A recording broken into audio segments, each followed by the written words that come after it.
Friends, welcome to my YouTube channel spoken English teacher. तो friends, आज का video बड़ा ही इंटरेस्टिंग है जिसमें हम प्रेजेंट सिंपल या प्रेजेंट इंडेफिनिट का नेगेटिव और इंटेरोगेटिव केस सीखेंगे। इसका पार्ट 1 मैंने पहले ही अपलोड किया है जिसमें मैंने आपको बताया था कि जिस सेंटेंस के एंड में ता हैं, ती हैं, ते हैं, ता हूँ आता है वहाँ पर आपको प्रेजेंट सिंपल या प्रेजेंट इंडेफिनिट का यूज़ करना है। अब इसके नेगेटिव सेंटेंस में भी हमें यही ट्रिक एंड में देखने को मिलेगी। ता हैं, ती हैं, ते हैं, ता हूँ, ये ट्रिक एंड में आएगी, लेकिन बीच में नहीं वर्ड भी दिखाई देगा। एंड में वही ट्रिक आएगी और बीच में नहीं वर्ड दिखाई देगा। तो उस वक्त हमें प्रेजेंट सिंपल या प्रेजेंट इंडेफिनिट का नेगेटिव सेंटेंस बनाना है। कैसे बनाना है, पहले स्ट्रक्चर समझते हैं। सब्जेक्ट लिखना है पहले, उसके बाद डू नॉट या डज नॉट, इन दोनों में से एक, डू नॉट या डज नॉट। उसके बाद वर्ब की फर्स्ट फॉर्म लगानी है। फ्रेंड्स, यहाँ पर एक बात याद रखिए आप, चाहे सब्जेक्ट सिंगुलर हो या प्लूरल हो, डू नॉट या डज नॉट के बाद आपको नेगेटिव में हमेशा वर्ब की फर्स्ट फॉर्म का यूज करना है। अब समझते हैं डू नॉट और डज नॉट। डू नॉट को हम इस्तेमाल करते हैं इन सब्जेक्ट्स के साथ आई, वी, यू, दे और कोई भी प्लूरल नाउन हो जैसे boys, girls, students, pens, papers. ठीक है फ्रेंड्स। डज नॉट को हम थर्ड पर्सन सिंगुलर्स के साथ यूज करते हैं जैसे ही, शी, इट या कोई भी सिंगुलर नाम हो, किसी भी पर्सन का नाम हो, किसी प्लेस का नाम हो, किसी एनिमल का नाम हो। ठीक है फ्रेंड्स, ये आपने सीखा डू नॉट और डज नॉट का यूज कहाँ करना है। अब एग्जाम्पल्स की ओर बढ़ते हैं। First example is I do not go there. I subject, उसके बाद डू नॉट, आई के साथ डू नॉट का यूज किया जाएगा, यहाँ पर मैंने बताया। उसके बाद वर्ब की फर्स्ट फॉर्म का यूज किया जाएगा और अदर वर्ड हो सकता है कोई, यहाँ पर देयर है। ठीक है friends, I do not go there, मैं वहां नहीं जाता हूं। इसके बीच में आया नहीं और एंड में आया ता हूं, इसीलिए हमने यहाँ प्रेजेंट इंडेफिनिट का या प्रेजेंट सिंपल का नेगेटिव सेंटेंस बनाया। Got it. We do not know him, we subject है, उसके बाद डू नॉट का यूज किया गया। नो का मीनिंग होता है जानना, ये वर्ब की फर्स्ट फॉर्म है, और हिम का मतलब होता है उसे। हिम का यूज किया जाता है मेल के साथ, उसे। हर का यूज किया जाता है फीमेल के साथ। We do not know him, हम उसे नहीं जानते हैं। फ्रेंड्स, इस सेंटेंस के एंड में आया ते है और बीच में आया नहीं, इसीलिए ये प्रेजेंट सिंपल का नेगेटिव सेंटेंस बन गया। यहाँ पर हमने डू नॉट का यूज क्यों किया, क्योंकि सब्जेक्ट जो है वो प्लूरल है, इसलिए हमने यहाँ पर डू नॉट का यूज किया, ये मैंने यहाँ पर भी बताया। Third example is he does not play cricket.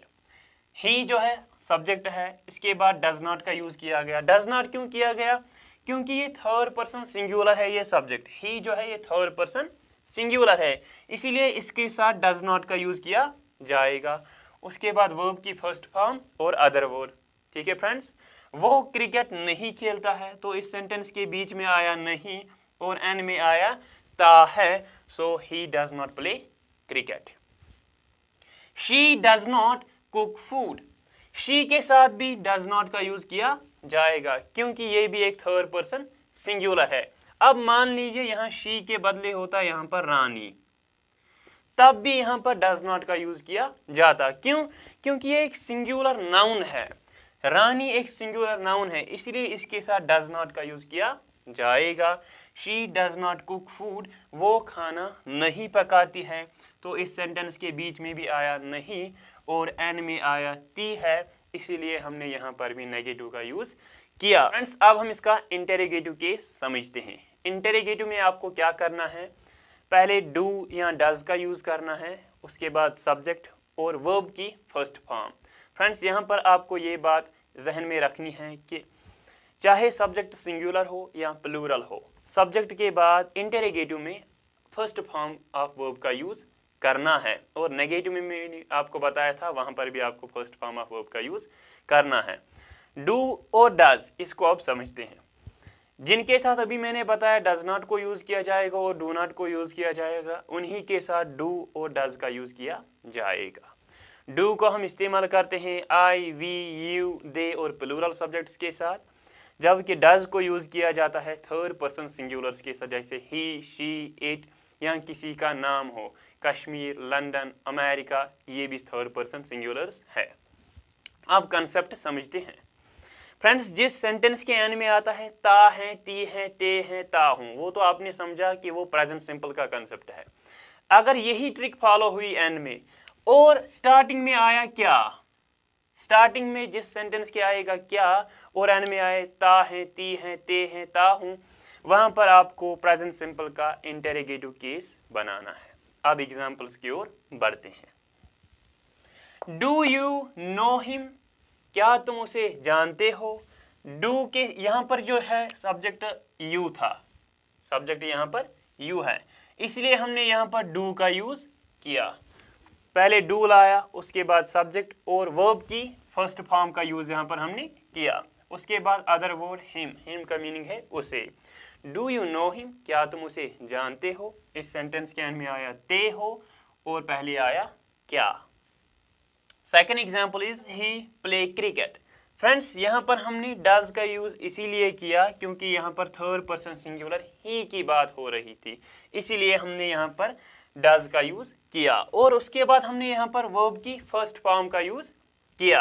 तो फ्रेंड्स इस सेंटेंस के स्टार्टिंग में भी आया क्या और एंड में आया ता है, सो हमने इंटेरोगेटिव इसका बनाया। डज शी कुक फूड, क्या वो खाना पकाती है। इस सेंटेंस के स्टार्टिंग में आया क्या और एंड में आया ती है, इसीलिए हमने इसका इंटेरोगेटिव बनाया। अब यहाँ पर जो सब्जेक्ट है वो शी है, इसीलिए हमने यहाँ पर डज का यूज किया। अगर यहाँ पर और कोई सब्जेक्ट होता जैसे आई, वी, यू, दे, तो यहाँ पर डू का यूज किया जाता। डू दे गो देयर, क्या वो वहां जाते हैं। इस सेंटेंस के एंड में आया ते हैं और स्टार्टिंग में आया क्या, इसलिए हमने इसका इंटेरोगेटिव सेंटेंस बनाया। अब फ्रेंड्स यहाँ पर जो सब्जेक्ट है वो दे है। दे एक प्लूरल सब्जेक्ट होता है, इसलिए हमने इसके साथ डू का यूज किया। वीडियो अच्छी लगी हो तो चैनल को सब्सक्राइब जरूर करें।